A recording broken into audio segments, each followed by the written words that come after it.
Hey friends, good night, especially to my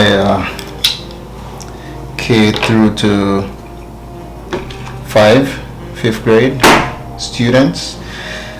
What I'm working on here is some templates, some stencils for my students. So I have already started. I basically cut out quite a number of patterns. These are basically some simple shapes, because we're on the topic shapes, and we're looking at how we can use basic shapes to create design, observing the principle of pattern, which is basically repetition, similar to rhythm. We have basic pattern, like we were looking at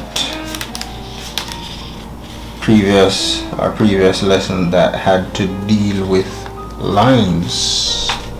Now we move a step further to looking at shapes, and here we are, just organizing the space with some basic shapes.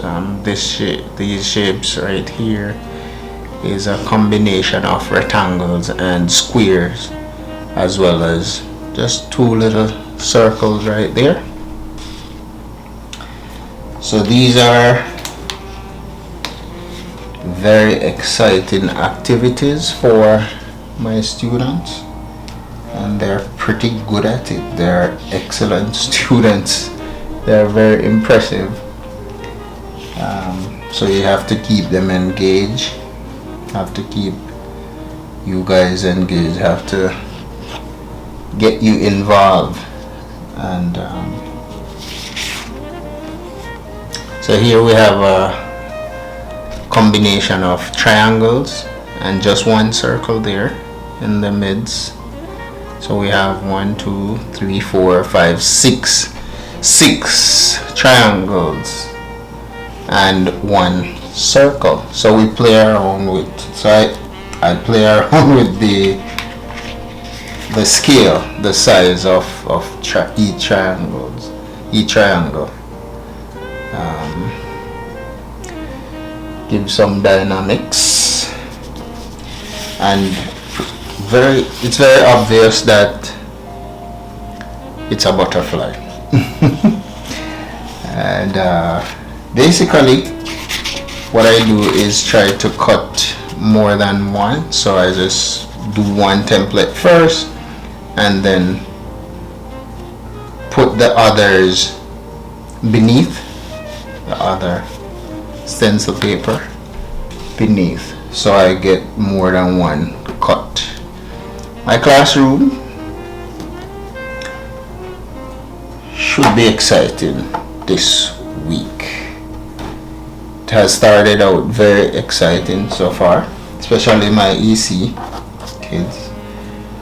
They are just amazing.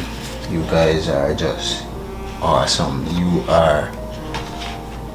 I have to be on my A game to make sure you guys are given adequate activities that relates to the standard. So here I am. I'm just gonna try to finish this, but I need you to see how I start the design, so that you learn the basic way of doing this activity. Alright, so here we have a finished design.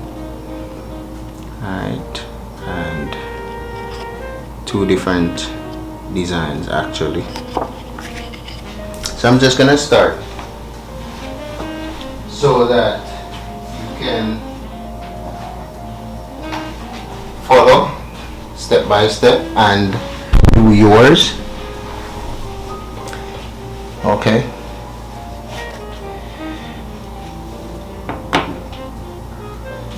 So I have the cap of a toothpick, whatever round you have that you can get your hands on, and I'm using a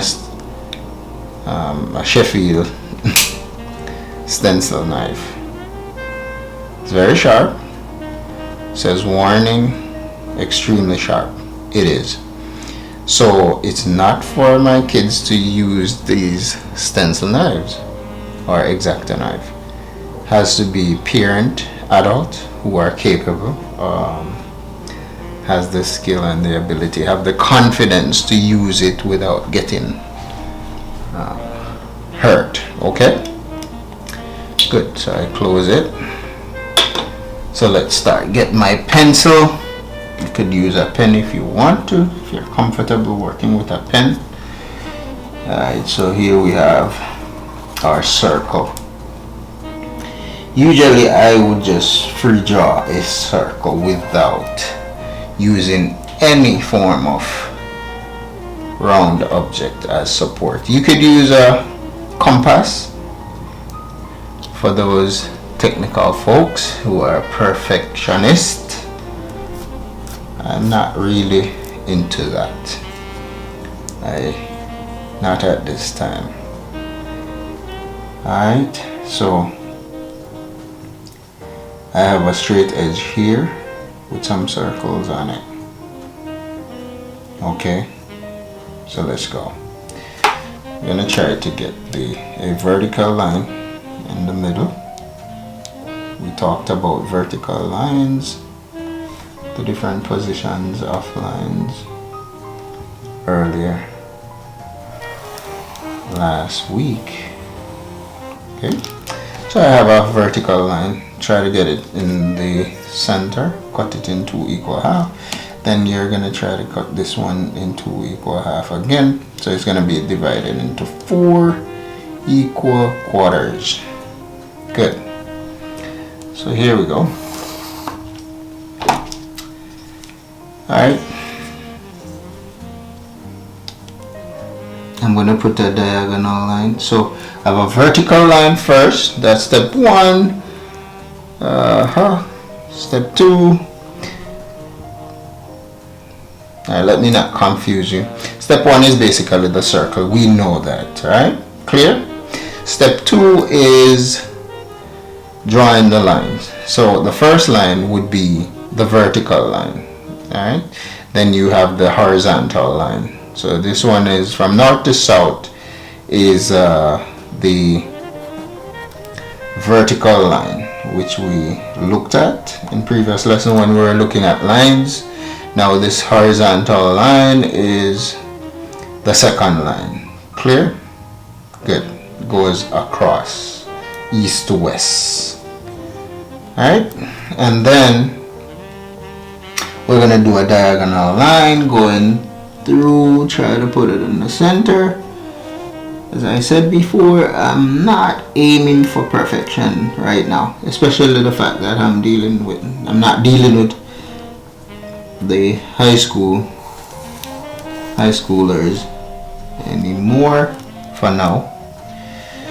So we're dealing with my kiddos, my kindergartners, my elementary friends, at all levels from 1st grade to 5th grade.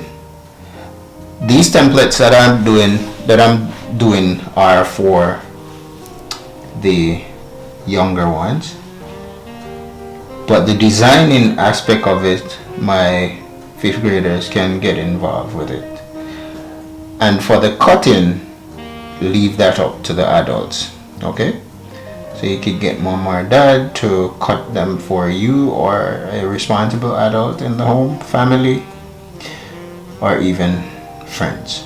Okay, good. So here we go. We're gonna put another diagonal line. Yes.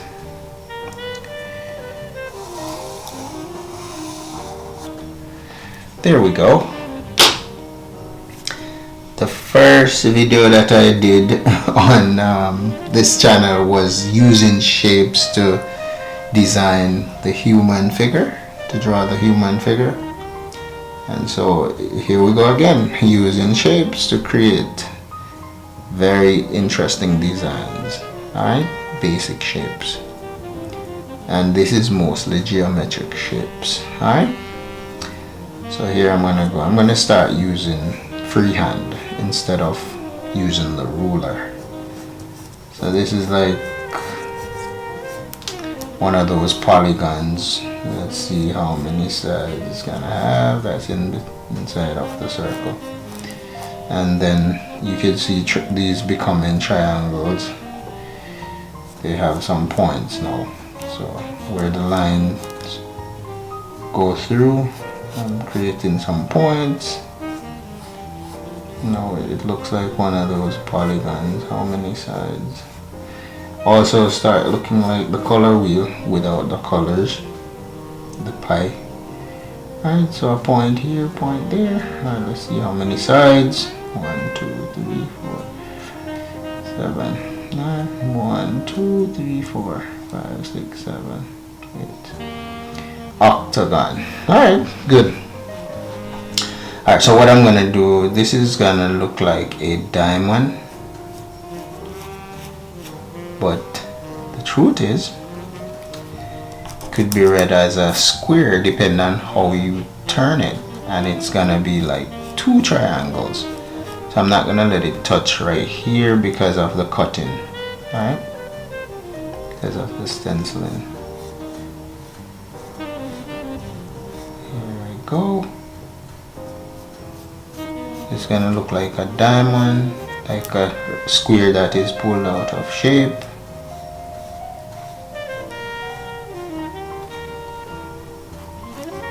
So I get number 1. So we talked about shapes. Now this is like 2 triangles, as you can see. And I could do that. You see 1, 2, 3, 4 triangles, you know. But you can leave it as the 2. Just so you know, we're focusing on, the emphasis is on shapes. Alright, let me do it the opposite side first. So I did that one at the north. I'm gonna do this one south. Notice I'm relaxed, taking it easy, not putting any pressure on myself to get perfect diamonds or anything like that. Just, you know, I did a little bit of technical drawing in high school, so I'd use all those instruments to get accuracy if I'm really doing this for high school or college level kids. Alright, so here we have north out, and let's go to the sides.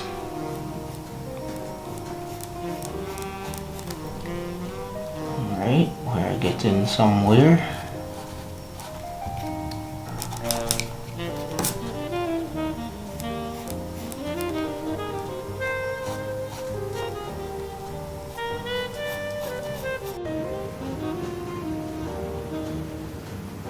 Alright, so pretty much it's time for me to cut out the design, the stencil. It's always safe for you to cut away from your hands as a means of safety precaution to ensure that you do not cut yourself. Okay? And as I said before, earlier, it's best for you to let an adult who is capable to cut the stencil for you. We're living in a modern time where technology is very well advanced, so we have machines that can do all of these things, but there's still a place for handcraft. There's that value to it, and you can be very proud of what you can accomplish. And you know, the mind behind even the invention of the machine is the human mind. So it started here. Alright, so pretty much we're gonna start cutting.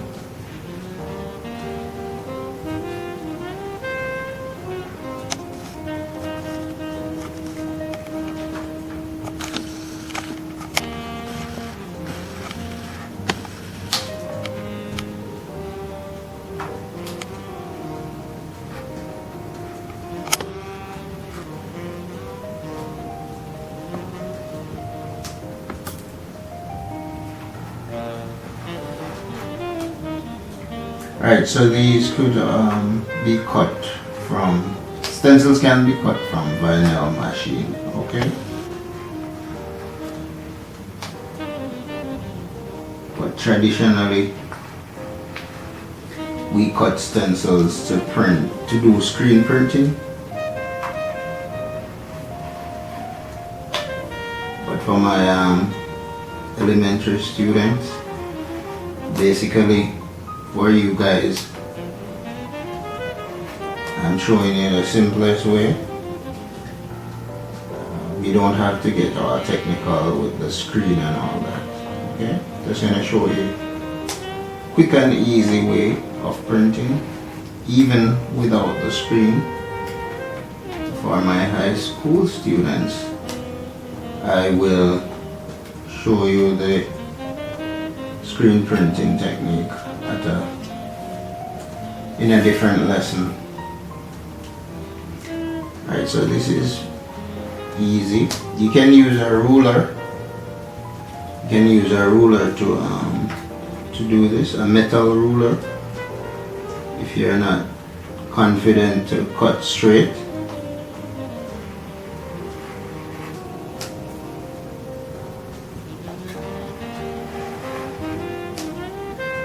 So the middle shape was a circle. Then I decided to convert it into a polygon.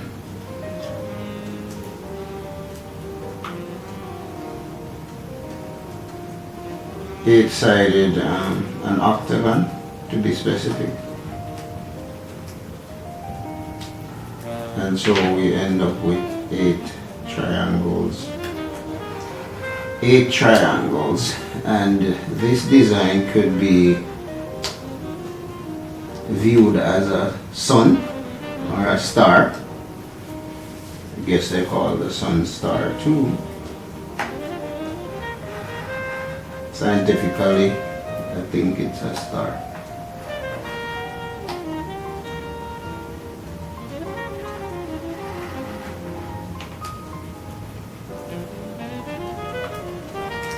Alright, so we have our stencil cut out right here. These are called negative space, and I can tell you exactly why it's called negative space. In math, minus or subtraction is called negative, right? So, because we subtract the triangles, those triangles, those are called negative space, okay? If we were adding, if we were building up, then that would be positive. It would be called positive. Because some of the times we use these terms and we do not explain what we mean by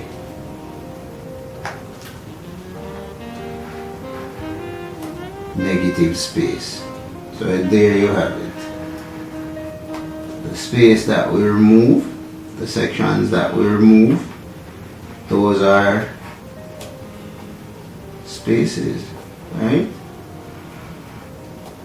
So that's where it comes from.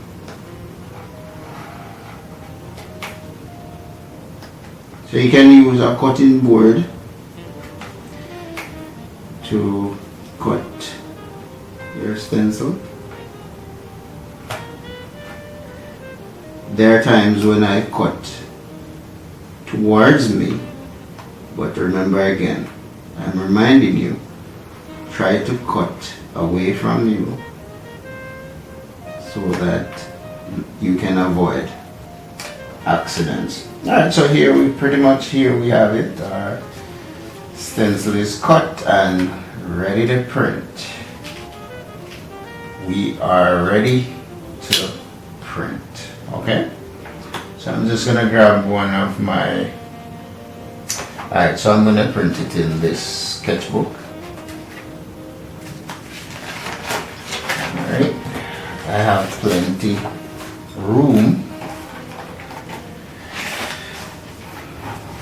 for printing in this book.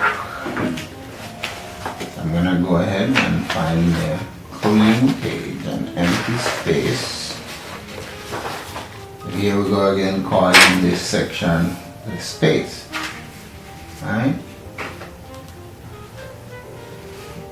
there we go. So what I'm going to use to print this, here's our ink.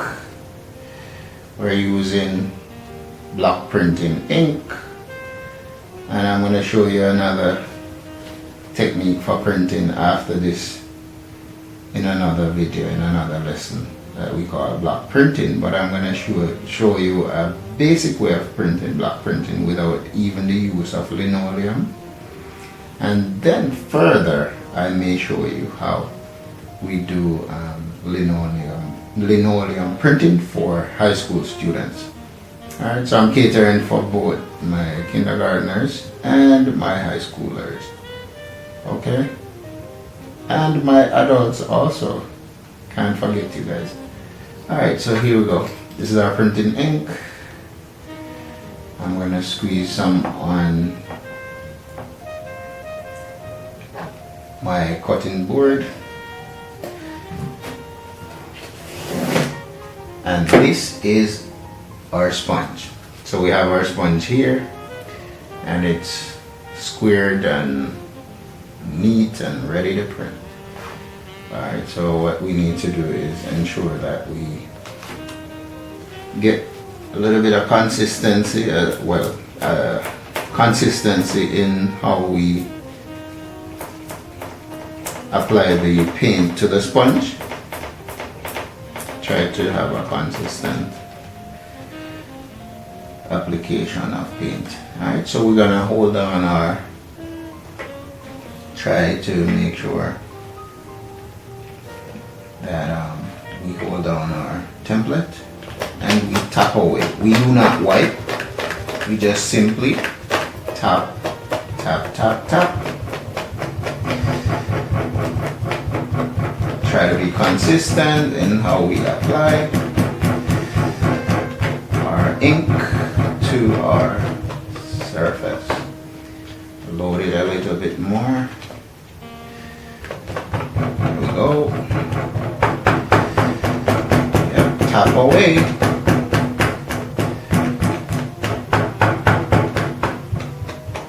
Alright, it's time for us to reveal our print. Very basic, very simple. Alright. Ta-da! Wow. There we go.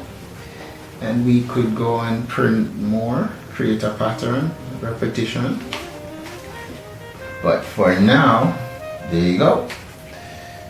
We have a butterfly template using shapes. Okay, got it.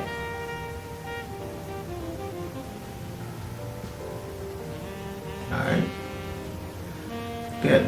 And we have a little robot here. Got a little robot.